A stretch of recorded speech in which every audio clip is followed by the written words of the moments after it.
आप सभी पाठकों का हार्दिक स्वागत एवं अभिनंदन है आपके इस चैनल पर। आइए आज भारत महिमा का अभ्यास कार्य इस वीडियो में करते हैं। आज से आपका यह भी झंझट खत्म हो जाएगा।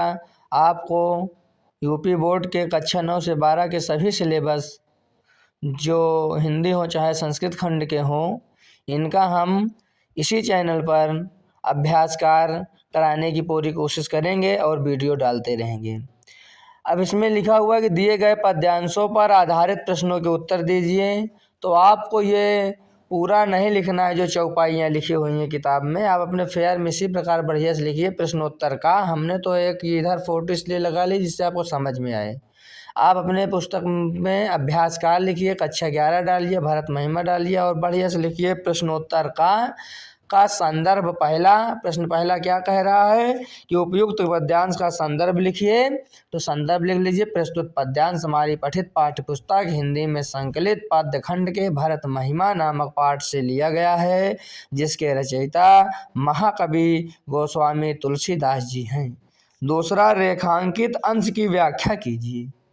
तो लिख लीजिए, श्री रामचंद्र जी लक्ष्मण जी को समझाते हुए कहते हैं कि भाई लखन, अंधकार चाहे दोपहर के सूर्य को निकल जाए, आकाश चाहे बादलों में समा करके मिल जाए, लेकिन भाई भरत को राज्य का अहंकार नहीं हो सकता है। अर्थात चाहे प्रकृति का नियम बदल जाए पर भरत का स्वभाव नहीं बदल सकता है। तिमिर तरुण तरनि मकु गिलई, गगन मगन मकु मेघई मिलई। तो इस प्रकार भरत जी का स्वभाव था। तीसरा प्रश्न है, श्री राम शपथ लेकर क्या कहते हैं। तो श्री राम शपथ लेकर कहते हैं कि लखन तुम्हार शपथ पितुआना, सोच सुबंधु नहीं भरत समाना। श्री राम शपथ लेकर कहते हैं कि भरत के समान पवित्र और सच्चा भाई और कोई नहीं है। चौथा, भारतु हंस रविवंश तड़ागा पंक्ति में कौन सा अलंकार है। तो इसमें रूपक अलंकार है। पांचवा, काव्य सौंदर्य, भाषा अवधि, रस पंक्ति, रस भक्ति, अलंकार अनुप्रास या रूपक अनुप्रास रूपक दोनों आया है। छंद चौपाई, शैली सहज सरल और प्रभावशाली। तो इस प्रकार प्रश्नोत्तर का पांचों प्रश्न आपके समक्ष उत्तर सहित हल करके वीडियो में दिखाए जा चुके हैं। इसी प्रकार हम आपकी सहजता के लिए वीडियो बनाते रहेंगे और आप इसको देखते रहिए। अब अगला नंबर देखिए, प्रश्नोत्तर खा। मातु मते महुमानि मुहि जो कछु करहि सुथोर, आघया गुण क्षम याद रही समुझिया अपनी ओर। इसका संदर्भ उपयुक्त पद्यांश के कवि का नाम गोस्वामी तुलसीदास जी एवं शीर्षक का नाम भारत महिमा है। रेखांकित अंश की व्याख्या, भरत जी विचार करते हैं कि यदि प्रभु मुझे माता के मत में मानेंगे तो जो कुछ भी करें वो थोड़ा ही है, और यदि प्रभु मुझे अपनी ओर समझेंगे तो हमारे पापों और अवगुणों को क्षमा करके हमारा सम्मान ही करेंगे। उपयुक्त पद्यांश का संदर्भ लिखिए। तो हम इस प्रकार भी संदर्भ लिख सकते हैं, और नहीं तो संदर्भ अगर आपको पहला वाला ही अच्छा लगे तो वही संदर्भ रखिएगा। तो संदर्भ तो लगभग सभी का एक रहेगा, बस वही पाठ बदलेगा। तीसरा, भरत के अनुसार उनकी शरण कौन सी है। उत्तर, भरत जी के अनुसार उनकी शरण तो रामचंद्र जी की खड़ाहूँ अर्थात चरणों में ही है। रामचंद्र जी से मिलने के लिए जाते समय भरत जी मन में क्या विचार कर रहे हैं। उत्तर चौथा, भरत जी के मन में अनेकों विचार उत्पन्न हो रहे हैं और मन ही मन सोच रहे हैं कि यदि रामचंद्र जी मुझको बुरा मन वाला जानेंगे तो त्याग देंगे, और यदि सेवक समझेंगे तो सम्मान ही देंगे। उपयुक्त पद्यांश में प्रयुक्त अलंकार, रस एवं छंद का नाम लिखिए। तो अलंकार, रस और छंद का नाम लिखा हुआ है। हृदय घाव मेरे पीर रघुबीर। इसका प्रश्नोत्तर का देखिए। उपयुक्त पद्यांश का संदर्भ लिखिए। संदर्भ लिखा हुआ है, प्रस्तुत पद्यांश हमारी पठित पाठ्य पुस्तक हिंदी में संकलित पद्य खंड के गीतावली नामक पाठ से लिया गया है, जिसके कवि गोस्वामी तुलसीदास जी हैं। रेखांकित अंश की व्याख्या कीजिए। दूसरे नंबर पर तुलसीदास जी कहते हैं कि राम और लक्ष्मण के प्रेम की तुलना दूध और पानी से भी नहीं की जा सकती, क्योंकि इसमें खट्टा पदार्थ के डालने से ये भी अलग हो सकता है, लेकिन राम और लक्ष्मण व उनका प्रेम किसी भी परिस्थिति में अलग नहीं हो सकता। तीसरा, प्रस्तुत पद्यांश का काव्य सौंदर्य स्पष्ट कीजिए। तो इसका काव्य सौंदर्य है, भाषा ब्रज है, अलंकार इसमें अनुपा उपमा और अनुप्रास दोनों आया है। छंद गेय पद है, रस शांत है और शैली मुक्तक है। तो इस प्रकार अलंकार हो गया। चौथा देखिए, राम और लक्ष्मण के प्रेम के संबंध में तुलसीदास जी ने क्या कहा है।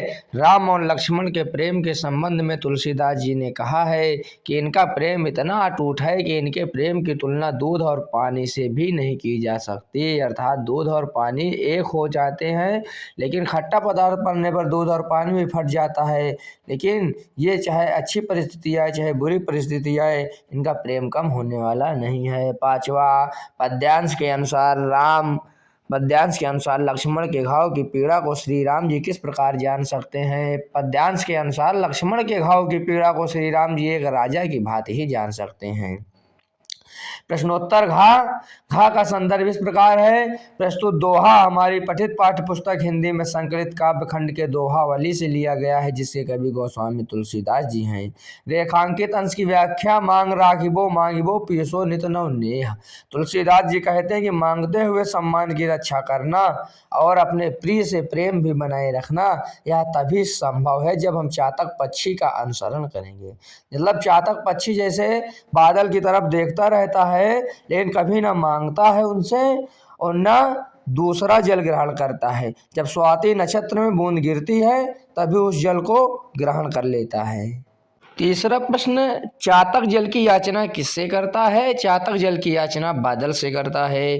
कवि के अनुसार व्यक्ति का जीवन कैसे सफल हो सकता है। कवि के अनुसार व्यक्ति का जीवन चातक पंछी का अनुसरण करने से सफल हो सकता है। पांचवा, इस पद्यांश में किसकी विशेषताओं को बताया गया है। इस पद्यांश में चातक की विशेषताओं को बताया गया है। प्रश्नोत्तर अंगा का संदर्भ, प्रस्तुत पद्यांश हमारी पठित पाठ्य पुस्तक हिंदी में संकलित काव्य खंड के दोहावली से लिया गया है, जिसके कवि गोस्वामी तुलसीदास जी है। तो इसकी व्याख्या कि नहीं जाचत नहीं संग्रही और शीश नाई नहीं ले, वैसे मानी मांग नहीं को बारिद बिन देई। तो इस दोहे में चातक की विशेषता बताई जा रही है। रेखांकित अंश की व्याख्या, तुलसीदास जी कहते हैं कि ना ही इकट्ठा करता है और ना ही शीश झुकाता है। इस प्रकार सम्मान के साथ मांगने वाले चातक की मांग की पूर्ति बादल के बिना कौन कर सकता है। तीसरा, चातक जल ग्रहण कैसे करता है। चातक सम्मान के साथ बिना मांगे प्रतीक्षा करते हुए अपने इच्छा अनुसार जल ग्रहण करता है।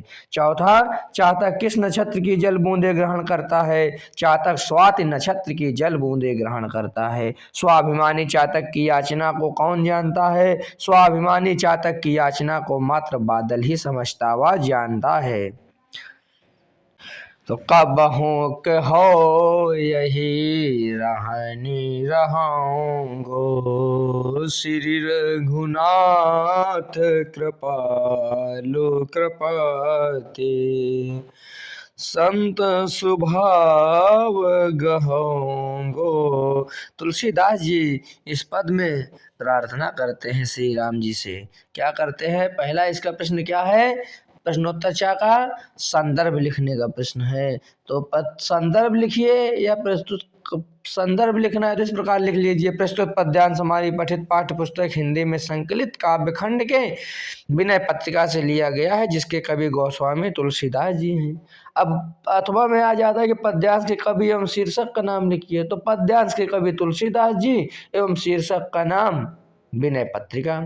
रेखांकित अंश की व्याख्या कीजिए। तुलसीदास जी प्रभु से प्रार्थना करते हुए कहते हैं कि क्या मैं कभी शारीरिक चिंताओं को त्याग कर जीवन में आने वाले सुख और दुख एक भाव से सहन कर सकूंगा। क्या मैं इस तरह के मार्ग पर रहकर स्थायी रूप से ईश्वर की भक्ति ग्रहण कर सकूंगा। प्रार्थना करते हैं, पूछते हैं ईश्वर से विनय करते हुए। कहने का मतलब हमको सुख और दुख में ज़्यादा चिंता नहीं करनी चाहिए। तुलसीदास जी कहते हैं कि केवल ईश्वर की भजन की चिंता होनी चाहिए। तीसरा, तुलसीदास जी श्री राम से क्या प्रार्थना कर रहे हैं। तुलसीदास जी श्री राम से प्रार्थना कर रहे हैं कि क्या मैं भी कभी आपकी कृपा से संत स्वभाव ग्रहण कर पाऊंगा। चौथा, क्रोध और अपमान के संदर्भ में तुलसीदास ने क्या कहा है। क्रोध और अपमान के संदर्भ में तुलसीदास जी ने कहा है कि कब मेरे ऊपर इतनी कृपा होगी कि मैं इसको भी सहजता से सहन कर जाऊंगा। पांचवा, तुलसीदास जी किस नियम का निरंतर पालन करने के लिए कह रहे हैं? तुलसीदास जी मन, कर्म और वचन से दूसरों की भलाई करने के नियम का निरंतर पालन करने को कह रहे हैं। प्रश्नोत्तर छा का संदर्भ पूर्वत, यानी ये भी विनय पत्रिका से है, वो भी विनय पत्रिका से है। रेखांकित अंश की व्याख्या। रेखांकित अंश क्या होता है? मतलब जितने में रेखा खींची हुई होती है, आपकी पुस्तक में खींची हुई है। तो तुलसीदास जी कहते हैं कि इस मन की ऐसी मूर्खता है कि ये राम भक्ति रूपी पावन गंगा को छोड़कर ओस के कणों की आशा कर रहा है, अर्थात श्री राम के स्मरण को छोड़कर यह मन सांसारिक माया जाल में फंसना चाह रहा है। तीसरा, कवि अपने उद्धार के लिए किससे विनती कर रहा है? तो कवि अपने उद्धार के लिए प्रभु श्री राम से विनती कर रहा है। चौथा, तुलसीदास के अनुसार यह मन किस प्रकार की मूर्खता कर रहा है? तुलसीदास के अनुसार यह मन राम भक्ति रूपी गंगा को अर्थात प्रभु की भक्ति न करने की मूर्खता कर रहा है। प्रस्तुत पद्यांश में पपीहे का उल्लेख किस प्रसंग में आया है? पपीहे का उल्लेख इस प्रसंग में किया गया है कि जिस प्रकार भ्रमवश पपीहा बादल समझकर भ्रमित हो जाता है और प्राप्त कुछ नहीं कर पाता, उसी प्रकार मनुष्य भी झूठे सांसारिक सुखों की प्राप्ति चाहता है, लेकिन इसमें उसको लाभ कुछ नहीं है। आपको यहाँ पर 100% शुद्ध लेख स्वविवेकानुसार मिलेगा। कृपया आप इस चैनल को सब्सक्राइब कर लीजिए। प्रश्नोत्तर जा कि अबलव नसानी अबना नसइयों, संदर्भ इसका पूर्वत ही रहेगा। पूर्वत माने भाई वो भी इसी में का है, इसी में वो भी संदर्भ पूर्वत, यानी जो पिछला संदर्भ था इसके पहले। प्रश्नोत्तर छा का रेखांकित अंश की व्याख्या। तुलसीदास जी कहते हैं कि अब तक जो नष्ट हुआ वो हुआ, लेकिन अब जीवन हम नष्ट नहीं होने देंगे, क्योंकि प्रभु श्री राम की कृपा से अब सांसारिक रात्रि नष्ट हो गई, अर्थात अब हमारा मन प्रभु स्मरण में लग गया है, प्रभु भजन में लग गया है। अब इस प्रकार जागने के बाद मैं पुनः नहीं सोऊंगा, अर्थात सांसारिक बंधनों में नहीं पड़ूंगा। तीसरा, तुलसीदास को कौन सी चिंतामणि प्राप्त हो गई है? तुलसीदास को प्रभु श्री राम नाम रूपी चिंतामणि प्राप्त हो गई है। चौथा, रघुनाथ की कृपा से तुलसी का क्या क्या समाप्त हो गया? रघुनाथ जी की कृपा से तुलसीदास जी की सांसारिक रात्रि अर्थात माया मोह समाप्त हो गया। पांचवा, तुलसीदास ने किस प्रकार मुक्ति प्राप्त कर ली है और क्यों? तुलसीदास ने सांसारिक बंधनों पर मुक्ति प्राप्त कर ली क्योंकि उन्होंने अपने मन को श्री रघुनाथ जी के चरणों में लगा लिया। अब देखिए भाषा के रंग। निम्नलिखित पंक्तियों में काव्य सौंदर्य स्पष्ट कीजिए। का हरो चरहि तापहि बरत भरे पसारहि हाथ में काव्य सौंदर्य क्या है? तो भाषा ब्रज है, छंद इसमें दोहा है, अलंकार अन्योक्ति है, दृष्टांत भी हो सकता है, रस शांत है। तो यही 3-4 हम लिख लेंगे तो काव्य सौंदर्य हो जाए। बारधि विशाल बिकराल ज्वाल जाल मनो लंक लील बेको काल रस न पसारी है। इसका काव्य सौंदर्य कितना गजब की पंक्ति है। भाषा ब्रज है, रस अद्भुत, छंद घनाक्षरी, शैली मुक्तक और अलंकार अनुप्रास है। दूसरा, अनुप्रास अलंकार एवं दोहा छंद का लक्षण बताते हुए प्रस्तुत पाठ से एक एक उदाहरण लिखिए। अनुप्रास अलंकार किसी वर्ण की एक से अधिक बार आवृत्ति होने से वहाँ अनुप्रास अलंकार होता है, यही लक्षण है। उदाहरण, माँ तुम मते महु मानि महि। अब यहाँ माँ की आवृत्ति हुई है तो यहाँ अनुप्रास अलंकार है। चौपाई के साथ दोहा भी पूछा गया है। तो दोहा का लक्षण यह है कि यह अर्धसम मात्रिक छंद है। इसमें 4 चरण होते हैं। इसके पहले और तीसरे चरण में 13-13 मात्राएं तथा दूसरे व चौथे चरण में 11-11 मात्राएं होती हैं। उदाहरण ये है कि हरो चरहि तापहि बरत भरे पसारहि हाथ तुलसी स्वारथ मित सब परमारथ रघुनाथ। प्रश्न 3, सुनत सुमंगल बैन स्नेह जल पंक्तियों में कौन सा छंद है? उसका लक्षण लिखिए। इस पंक्ति में सोरठा छंद है जो कि एक अर्ध सम मात्रिक छंद है और दोहा छंद का ठीक उल्टा होता है। इसके पहले और तीसरे चरणों में 11-11 मात्राएं तथा दूसरे व चौथे चरणों में 13-13 मात्राएं होती हैं, यानी ये दोहे का उल्टा होता है। जैसे दोहे में पहले और तीसरे चरण में 13-13 होता है तो यहाँ पहले और तीसरे चरण में 11-11 मात्राएं होती हैं। चौथा, रामचरितमानस में सर्वाधिक प्रयुक्त छंद कौन सा है? उसका लक्षण लिखिए। यह तो सभी को पता है कि रामचरितमानस में सर्वाधिक प्रयुक्त छंद चौपाई है। यह एक सममात्रिक छंद है। इसमें 4 चरण होते हैं और प्रत्येक चरणों में 16-16 मात्राएं होती हैं। तो इस प्रकार भाषा व्याकरण भी समाप्त हो गया, भरत महिमा समाप्त होता है। अनुभूति और अभिव्यक्ति तो अपने से बनाकर लिख लिया जाता है। 1 शॉट में आप लोग तुलसीदास जी का जीवन परिचय देख लीजिए। मैंने जीवन परिचय के लिए, तुलसीदास जी के जीवन परिचय के लिए एक वीडियो बनाया हुआ हूँ, जो प्लेलिस्ट में जाकर आप देख सकते हैं। और यहाँ पर भी आप रोक रोक करके आराम से लिखने का प्रयास कर सकते हैं, पढ़ सकते हैं। साहित्यिक सेवाएं पूरी नहीं लिखनी है, न भाषा शैली पूरी लिखनी होती है, ये पढ़ने का विषय है।